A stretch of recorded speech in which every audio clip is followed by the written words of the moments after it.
Hello, English students. You're back for the second half of the Russian Revolution PowerPoint. I'm going to teach you what happened after the Tsar not only abdicated his throne, but was eventually executed. So today we're going to start our lecture by listening to a little bit more Russian folk music. There it is.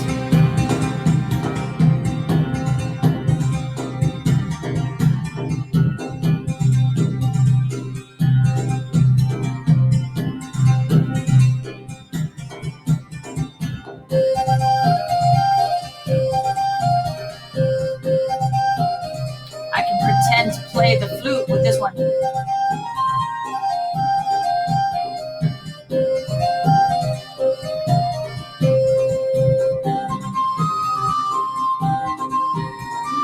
Okay, that's about enough of that for now. Okay, so let's jump right in. As you can see on your screen, I have an image that says Workers Unite. Well, why is that important? Because we're going to find out that once the Tsar was gone, the people that took power had to figure out what they were going to do. And as we all know, the general population was very dissatisfied. They were very, very poor. And when you have a revolution, you have leaders that step up and they inspire you that things can change, and they make you promises that things are going to be different. Well, from this image that you can see on your screen here, there are two factory workers, and they have their hands together and they're shaking hands, coming together, basically saying that they will work together to make things better for themselves. Well, who was the leader that stepped forward that inspired them? He was a student of the philosopher Karl Marx. His name was Comrade Vladimir Ilyich Lenin. And there he is on your screen, and you can see that he was a powerful public speaker. He's standing up there talking, and all of these hundreds of people are gathered around him. Well, let me teach you, first of all, where Vladimir Lenin got some of his ideas. Karl Marx, this guy here that I was telling you about on the last video, this Marx for Beginners. It's a really funny book because it's told in all like cartoony kind of like a graphic novel. It teaches you about Karl Marx and the philosophies. He's really considered the father of communism, but so was Lenin, because Lenin actually put it into practice. Now, Lenin studied Karl Marx, and Karl Marx believed that no one should have power over someone else, and that if people worked together and they were able to share in things equally, then you could get rid of social classes, you know, the rich and the poor and the middle class, and that would really work out. So he invented this theory that the proletariats, they should unite, they should come together, and they should be able to control the country instead of people they don't have a dog in the fight, right? They have no reason to care about the workers who are in the factories working long days for very little wages, people that are literally starving, okay?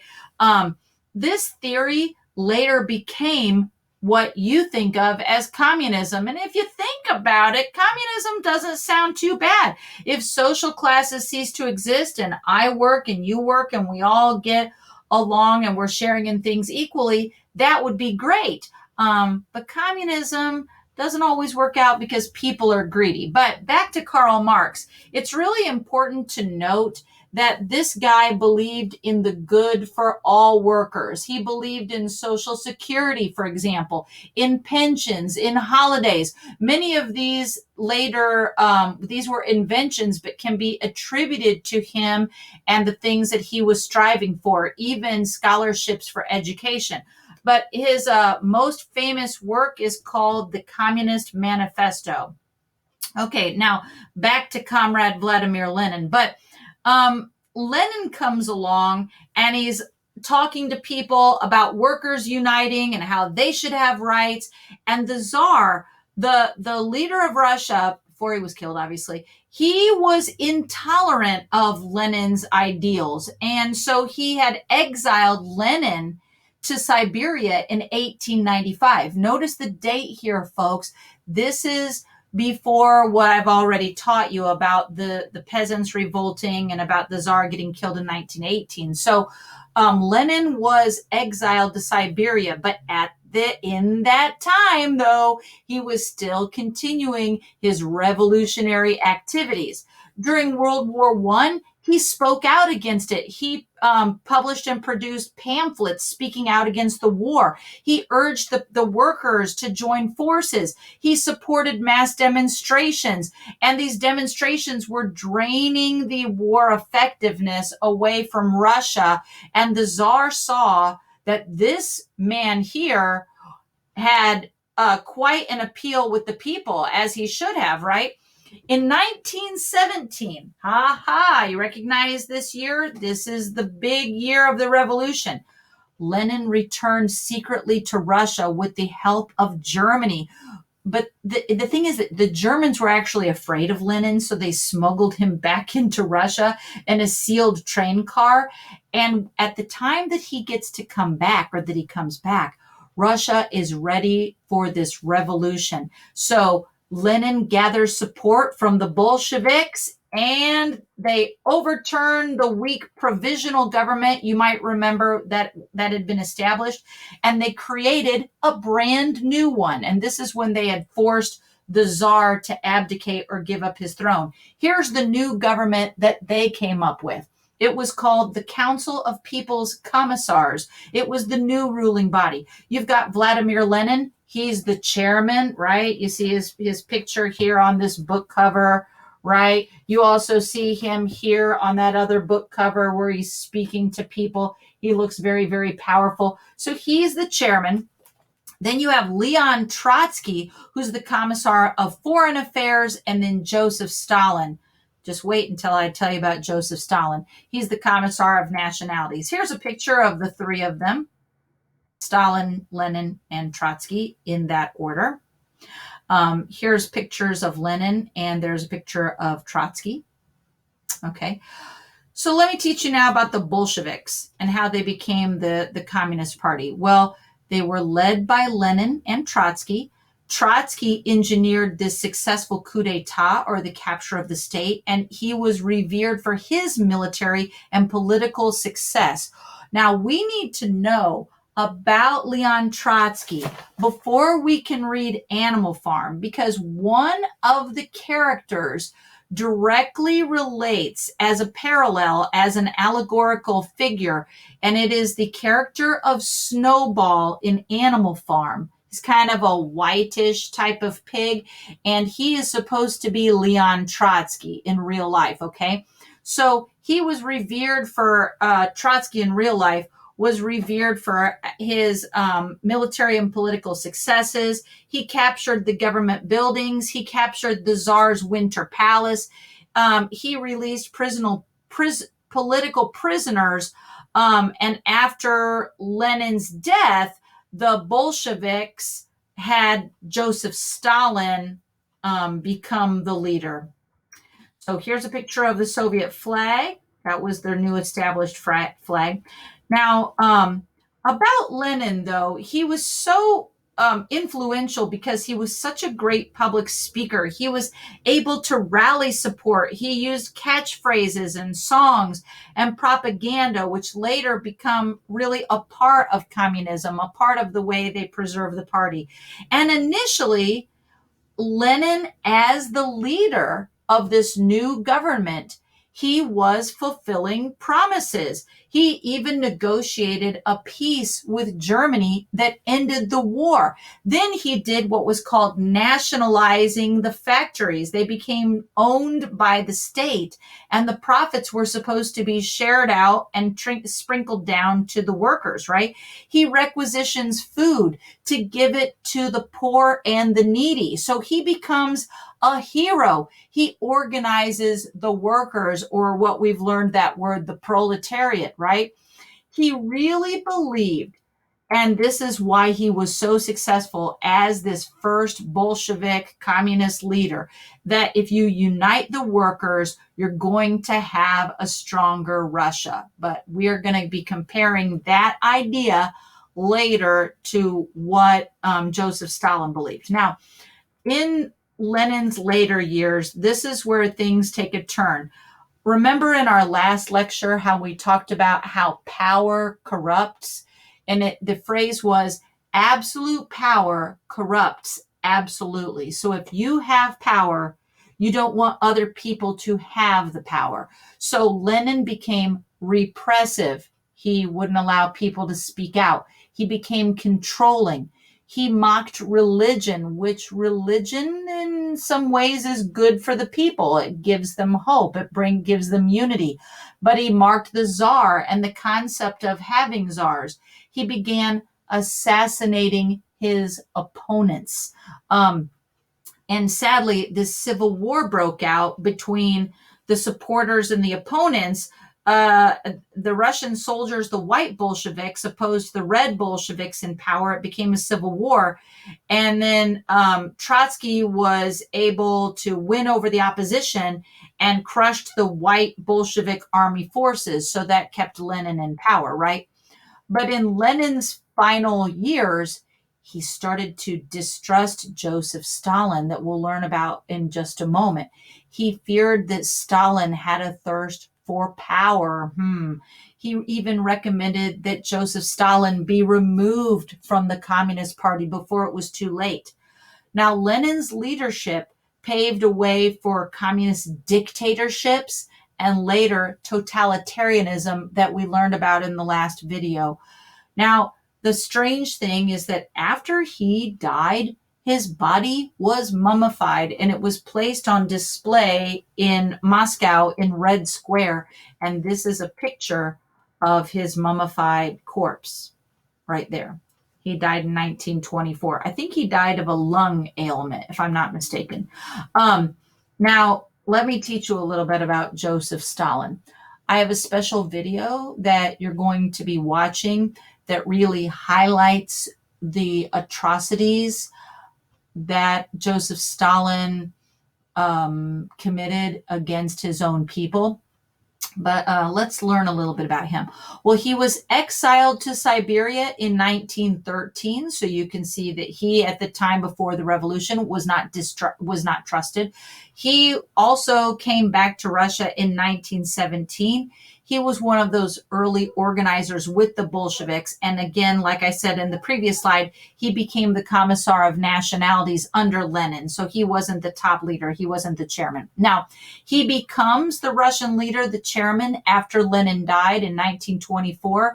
But when Lenin was gone, he began to lie and embellish that his relationship with Lenin had been so much closer and that he had really been a trusted ally and that Lenin always looked to him for help. He did this in order to gain the respect and the support of the masses. Because if you think the helper was the number one helper, certainly you're going to believe in that guy, right? He started to refer to himself in these ridiculous superlatives like the man of steel, like he's so powerful, so strong. Now, before Lenin died, Trotsky and Stalin had been already at odds. But after Lenin died, Trotsky and Stalin, who were left, and there was kind of a power struggle, they had different conflicting ideologies. Well, in your notes, look for that word. What is an ideology?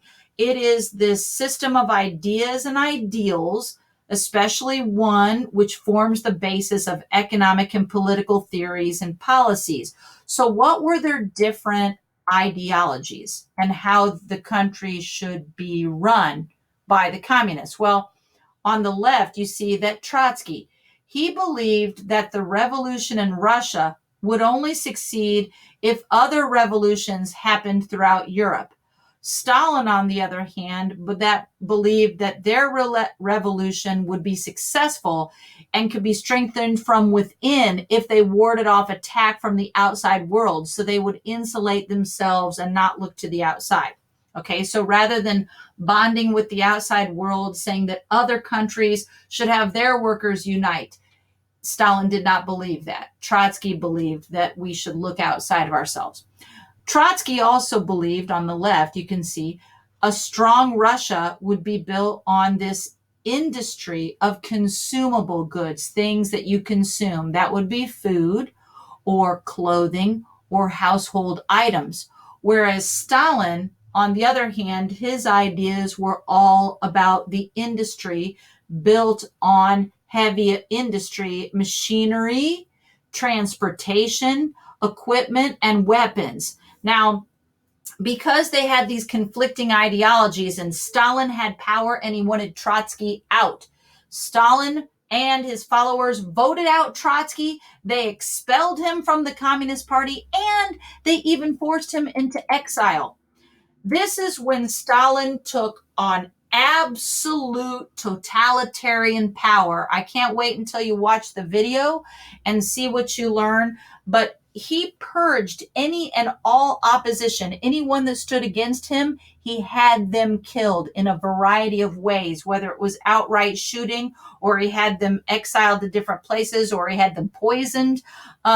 He maintained a secret police force, which we're going to see is shown in our novel, that the pig Napoleon, whose exact counterpart in real life is this guy over here, Joseph Stalin, this guy, Napoleon the pig, has a secret police force, okay? Also, once Trotsky was gone, and he couldn't defend himself, then he fabricated this case against Trotsky, lying and saying that Trotsky had been doing lots of other bad things in order to just get the people to hate Trotsky, okay? And then contrary to what we've already learned about Karl Marx, contrary to Marxist beliefs that the state would eventually wither away if you unite all of the workers, they become the leaders, right? Stalin glorifies the state and he makes it an almost religious level, and he gets rid of civil rights, and anybody that stands up against him is silenced. They were sent to their death. Like I said before, they were executed. Even artistic expression was censored. There was one wave after another of what were called purges, in which millions of people died under Stalin. We'll see that in a moment. So I want you to stop the video here. Click on this video that's called Joseph Stalin Dictator. It's a mini biography. It's a YouTube video. So when you're done, come right back. Okay, so as I was saying, Stalin, opposing Marxist ideals that you get rid of a big state, right? The leaders of a state government, he actually glorifies it to a religious level, and he puts his face on all of these giant posters and banners, and he's got statues and songs and everything you can imagine.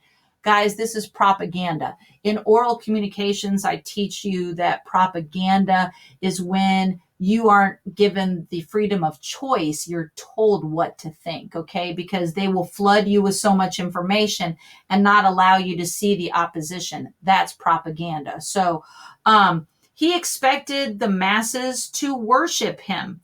Now, in his final years, like with all leaders that have absolute totalitarian power, he became really paranoid about who might be out to get him. So he began to even persecute his closest friends and collaborators and cabinet members.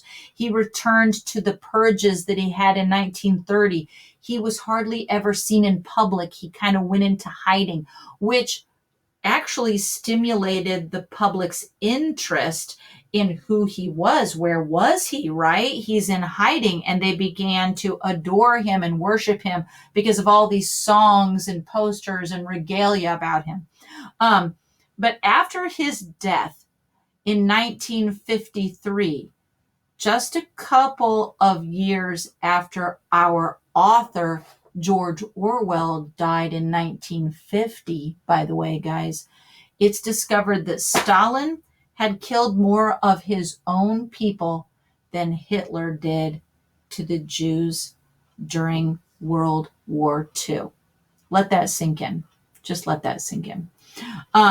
His repressive and cruel communist government, totalitarian government, was actually worse than what they had when the Tsar Nicholas II was in power in his regime. Now, at his death, his loyal followers were there. They were still afraid of him, so they wanted to make it seem like they had followed him up into his death. He died of a stroke. Now, how does all of this cool Russian Revolution history apply to our understanding of our novel? Well, the basic plot, I don't give you too much here, is that your story, Animal Farm, it's set on a farm. It tells about this group of oppressed animals led by a pig named Napoleon. Let's remember that he's supposed to be Joseph Stalin in real life. The animals are so upset with their leader, the farmer, Farmer Jones, that they take over the farm and they set up their own revolutionary government. During Napoleon's reign, the animals have high ideals that they can make their farm better. They can work together and that they would be successful. So they start to make rules or commandments, things that they think are rejecting humans and will help them as animals. Okay, so they have these commandments you can see on the right side of the slide. It says, like, number 1, whatever goes upon 2 legs is an enemy. 2, whatever goes upon 4 legs or has wings is a friend. Number 3, no animal should wear clothes. Number 4, no animal shall sleep in a bed. Number 5, no animal shall drink alcohol. Number 6, no animal shall kill another animal. And number 7, all animals are equal. Doesn't that sound nice? So all of the animals can work together. But in the plot, Napoleon becomes a dictator and he begins to lead a dictatorial regime. And all of the 7 commandments that I just read to you are abandoned to only one commandment that the pig Napoleon comes up with, and that is all animals are equal, but some animals are more equal than others. How can you be more equal? Okay, so the last couple of slides on the PowerPoint kind of show you that there are characters on the left and then who they're supposed to represent. Like, for example, how Napoleon is Stalin, which we've learned about. But Farmer Jones, I haven't mentioned to you, is supposed to be like the Tsar Nicholas II.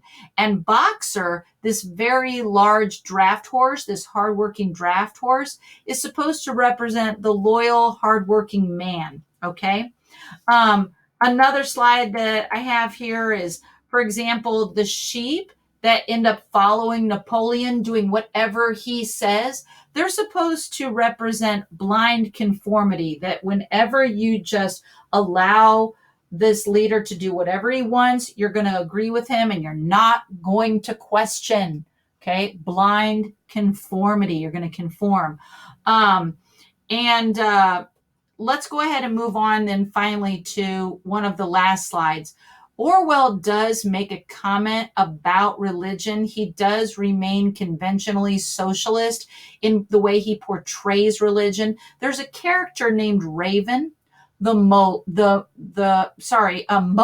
the Raven, and he is supposed to represent religion in a way, and he's Mr. Jones, the farmer. He's his special pet. When the revolution turns conservative and then nationalistic, Napoleon then brings the Raven back as a way to show that he's got support from Mr. Jones's old pet, just like the way that Stalin brought back the Russian Orthodox Church. So I thought you might find that kind of interesting. Now, In the outcome of the revolution in the novel, as we finish up here, Animal Farm is going to show how the initial idealism and good hopes and the promises of the revolution, they gradually decay into inequality, hierarchy. There are different levels of where you stand, and then finally dictatorship. This decay of this whole revolution, that you wanted to make things better, but the decay is always seen from the community's point of view. So it's from the way the animals see it happening around them. And there are times when things happen and they don't know how to explain it. And they wonder, why are the pigs acting like this? And finally, just as Orwell always believed, a revolution is just nonsensical because it trades one tyrannical leader for another. So as we finish here today, I want you to stop, go to this PowerPoint, and click on all of these videos. You're really going to enjoy them. The first one is a study.com video in which it talks about Animal Farm and communism. Now, you can hold off on that one until you're done with the book, but it does kind of give you some good comparisons. And then you've got some context and background, which I provided. The Joseph Stalin video, of course, which hopefully by now you've seen. And then there's an allegory in Animal Farm Study.com video. But finally, if you would like to see the full movie, since this is what I usually show in class, click on the last link to YouTube, and it's going to allow you to watch the full movie of Animal Farm. So that's all for today, guys. Signing off. Russian Revolution Part 2. Thanks for joining me. Bye-bye.